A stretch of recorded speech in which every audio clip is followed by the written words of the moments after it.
এদের জন্য আসন সংরক্ষণ করলে যে এদের সম্মান বৃদ্ধি পাবে বিষয়টা তো এমন নয়, বরং তাদের জন্য সম্মানের জায়গা হলো তারা এই 300 আসনেই প্রতিনিধিত্ব করুক।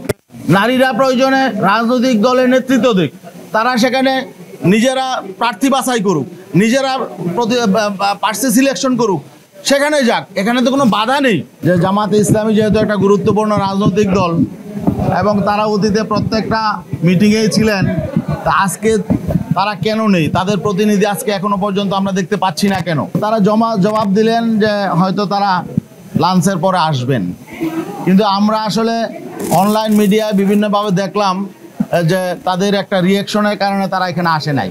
তো আসলে আমরা বুঝতে পারবো লাঞ্চের পরে যদি তারা আসে তাহলে বুঝতে পারবো যে বিষয়টা স্বাভাবিক। আর যদি লাঞ্চের পরে জামাতে ইসলামের কোনো প্রতিনিধি না আসে তাহলে আমরা বুঝবো যে নিশ্চয়ই এখানে ভিন্ন কোনো কারণ আছে। যাই হোক, তো আজকে যে আলোচ্য বিষয়গুলো ছিল এর মধ্যে আর্টিকেল 70 ছিল।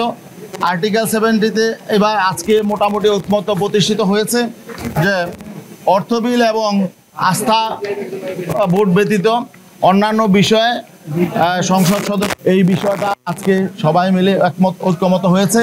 আরও দুটো বিষয় ছিল, এখানে প্রস্তাব ছিল বিএনপি সহ কয়েকটা রাজনৈতিক দলের, বলা হয়েছে যে না এই দুইটা বিষয় এখানে যেহেতু ঐক্যমত হয় নাই এটা নোটে থাকবে, পরবর্তীতে তারা সেখানে তাদের নির্বাচনী ইশতেহারে তারা যুক্ত করবে, পরবর্তী পার্লামেন্টে তাদের সুযোগ হলে তারা এগুলো সংস্কার করবে। আর বাকি বিষয় ছিল হলো স্থায়ী কমিটির সভাপতি নির্বাচনের বিষয়টি। সেখানেও মোটামুটি ঐকমত্য হয়েছে যে চারটি বিষয় যেমন public accounts committee, privilege committee, তারপরে ইন্টিমেশন কমিটি, পাবলিক অ্যাভারটেকিং কমিটি, এই কমিটিগুলো এই চারটা কমিটি বিরোধী দলের হাতে থাকবে। এর ছাড়া পরবর্তী অন্যান্য কমিটি সংখ্যানুপাতিক, পার্লামেন্টের মেম্বারদের সংখ্যানুপাতিক হারে বিরোধী দলের কাছে চেয়ারম্যানের পদ থাকবে। এই দুইটা বিষয় ঐকমত্য হয়েছে। বাকি আরেকটা বিষয় এখন আলোচনা চলছে, সেটা হলো সংসদে নারী আসন। এখানে সংস্কার কমিশনের প্রস্তাব, ঐকমত্য কমিশনের প্রস্তাব 400 আসনে নারী সংরক্ষিত আসন রাখা, 100 আসনে সংরক্ষিত নারী আসন 100 করা, 400 আসনের মধ্যে, এটা নিয়ে আলোচনা চলছে।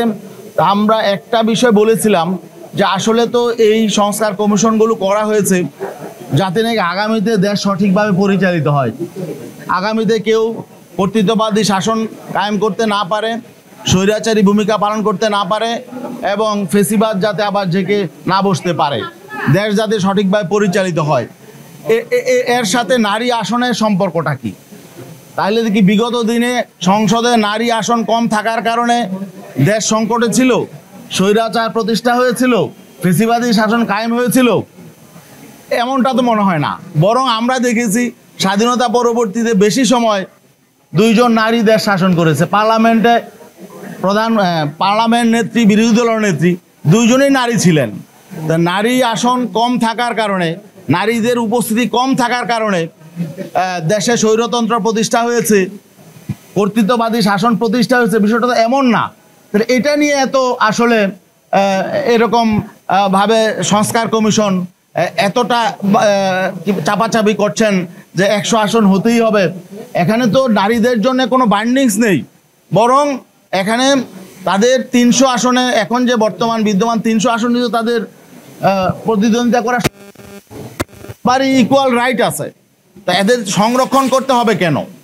যারা এখানে, আমরা তো বলছি যে নারীদের এখানে সম্মান বৃদ্ধির কোনো কারণ নেই, এদের জন্য আসন সংরক্ষণ করলে যে এদের সম্মান বৃদ্ধি পাবে বিষয়টা তো এমন নয়, বরং তাদের জন্য সম্মানের জায়গা হলো তারা এই 300 আসনেই প্রতিনিধিত্ব করুক। নারীরা প্রয়োজনে রাজনৈতিক দলের নেতৃত্ব দিক, তারা সেখানে নিজেরা প্রার্থী বাছাই করুক, নিজেরা প্রার্থী সিলেকশন করুক, সেখানে যাক, এখানে তো কোনো বাধা নেই। আমরা বলেছি যে তাদের সম্মান এবং মর্যাদা এই সংরক্ষিত আসনের দ্বারা সংরক্ষণ হবে না, বরং আমরা যেটা বলছি যে যেহেতু বৈষম্য বিরোধী আন্দোলন হয়েছে, এখানে কোনো বৈষম্যের প্রয়োজন নেই। আর যদি সংরক্ষণ করতে হয়, তারপরেও যদি, যেহেতু আমরা এখানে ঐক্যমত্যে বসতে চাই, আমরা একা আলাদা বিচ্ছিন্ন হতে চাই না, এই জন্য আমরা তারপরেও যদি অধিকাংশ রাজনৈতিক দল এর ব্যাপারে একমত হয়, তাহলে আমরা বলেছি আমাদের যে মূল দাবি যে সংখ্যানুপাতিক পিআর পদ্ধতির নির্বাচন, সেই সংখ্যানুপাতিক পদ্ধতিতে নির্বাচন হোক এবং সেখানে নারীদের একটা পোর্শন থাকবে, সম্মানজনক পোর্শন থাকবে। আমরা এটা বলেছি, পুরুষের যেমন থাকবে নারীদেরও থাকবে। তাছাড়া সংস্কার কমিশনের আবার একটা বিকল্প প্রস্তাব আছে, সেটা হলো যে 300 আসনে যে ভোট হবে প্রত্যেক রাজনৈতিক দল তাদের সেই ভোটের আনুপাতিক হারে 100 আসনে নারী হবে। আমরা বলছি বিকল্প হিসাবে এটাও হতে পারে। বিকল্প হিসাবে যদি সংখ্যানুপাতিক নির্বাচন নিম্নকক্ষ উচ্চকক্ষে, সেটা আমাদের মূল দাবি, সেটাও যদি না হয় তাহলে বিকল্প হিসাবে সংস্কার কমিশন থেকে যে বিকল্প প্রস্তাব এসেছে যে সংখ্যানুপাতিক পদ্ধতিতে নারী আসন নির্ধারণ করা, আমরা এর সাথেও আমরা একমত আছি।